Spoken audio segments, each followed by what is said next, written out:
Querido seu Alcides, minha vida está um horror. O senhor sabe que eu não queria vir para cá de jeito nenhum, mas meus pais foram transferidos e eu não tive outra opção.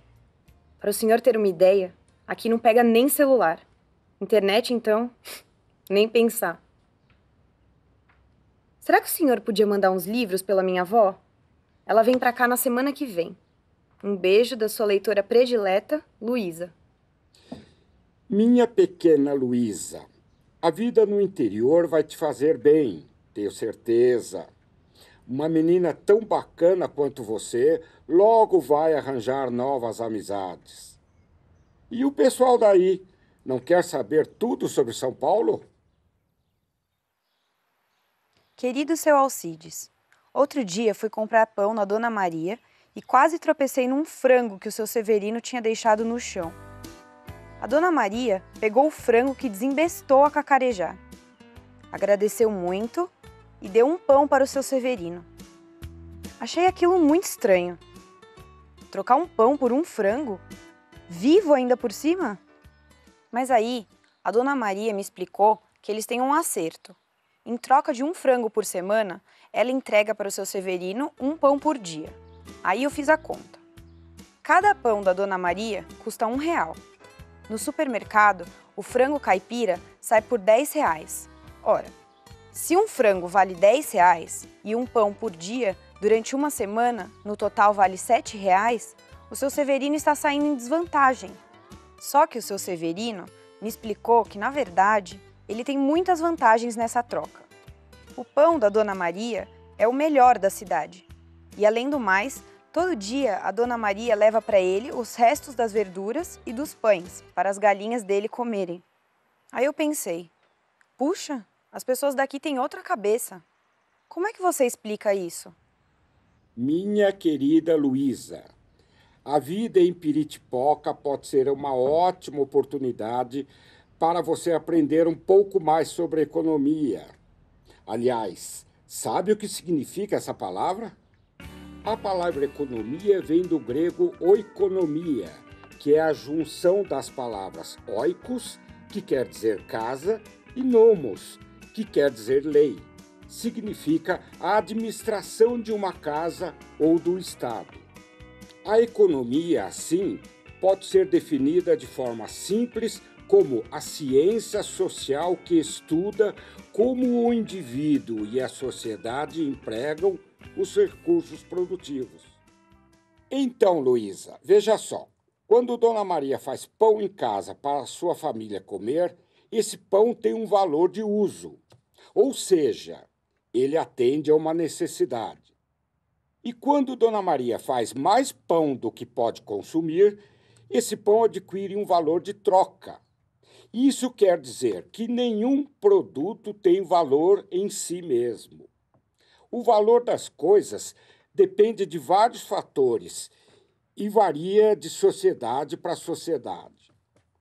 Antes da invenção do dinheiro, o comércio era feito do mesmo jeito que as trocas entre Dona Maria e seu Severino. A quantidade de trabalho, a raridade do produto e outros fatores serviu para atribuir valor a cada mercadoria.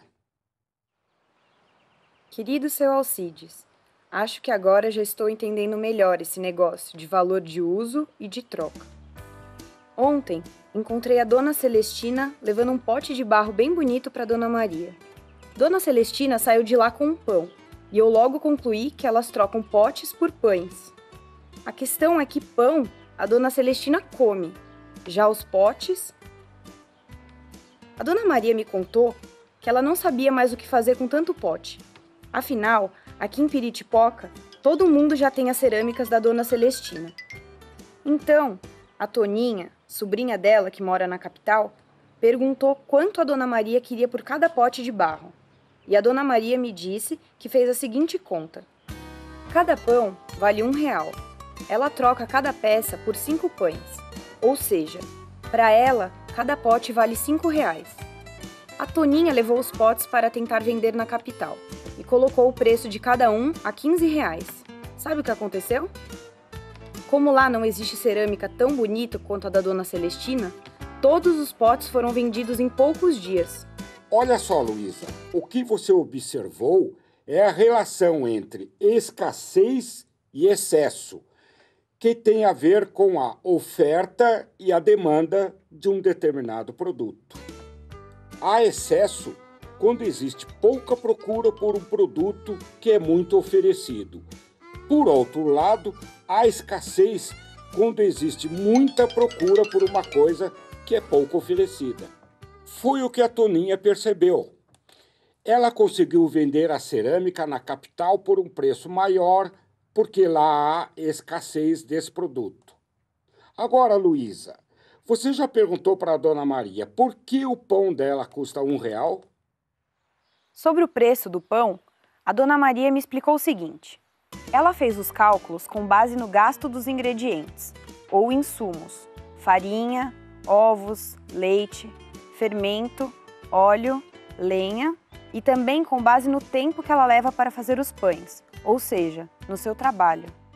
Luísa, você já deve ter percebido que todas as mercadorias podem ter o seu valor determinado. Mas nem sempre é possível trocar uma mercadoria por outra. Já pensou se a dona Celestina resolvesse pagar a passagem do ônibus com potes de cerâmica? O dinheiro, que também é chamado de moeda, foi inventado justamente para resolver esse tipo de problema. Hoje, a gente usa a palavra moeda num sentido mais específico para designar esse dinheiro em metal que corresponde aos valores mais baixos. Mas, antigamente, não existia dinheiro impresso em papel, só moedas. O valor universal era dado por metais como o ouro, a prata e o cobre, que eram cunhados em moedas semelhantes às de hoje. Quanto mais raro e mais difícil de imitar fosse o metal, mais valiosa era a moeda. Luísa, a teoria econômica determina que a moeda serve como uma referência comum de valor. Ela pode ser usada como meio geral de troca, ou seja, pode ser trocada por mercadorias facilitando a compra e a venda dos produtos e permitido também que se façam reservas de valor. Desculpa ficar tanto tempo sem escrever para o senhor, seu Alcides. É que aconteceu uma revolução aqui em Piritipoca. Inauguraram uma fábrica de sapatos. Imagina, nesse cafundó. O Quincas, filho de seu Francisco, sapateiro, está todo feliz porque conseguiu uma vaga. O seu Francisco acha que o filho endoidou. Para ele é muito melhor trabalhar na sua oficina, fazendo botas sob medida, do que ser empregado dos outros. Seu Alcides, eu não entendo por que eles não concordam. Afinal, não dá na mesma? Os dois produzem sapatos. Não dá na mesma não, Luísa.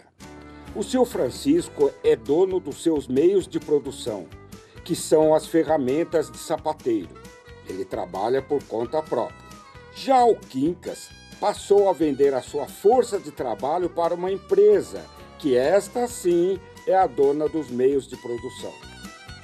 Ele agora tem salário fixo e as garantias das leis trabalhistas, mas ele recebe uma quantidade menor de dinheiro por sapato fabricado do que o seu Francisco na sapataria.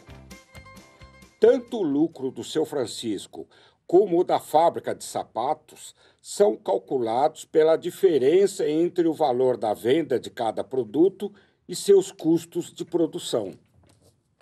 Como na fábrica um dos custos de produção é o salário dos funcionários, uma parte importante do lucro vem da diferença entre o que se paga de salário e o valor da mercadoria vendida.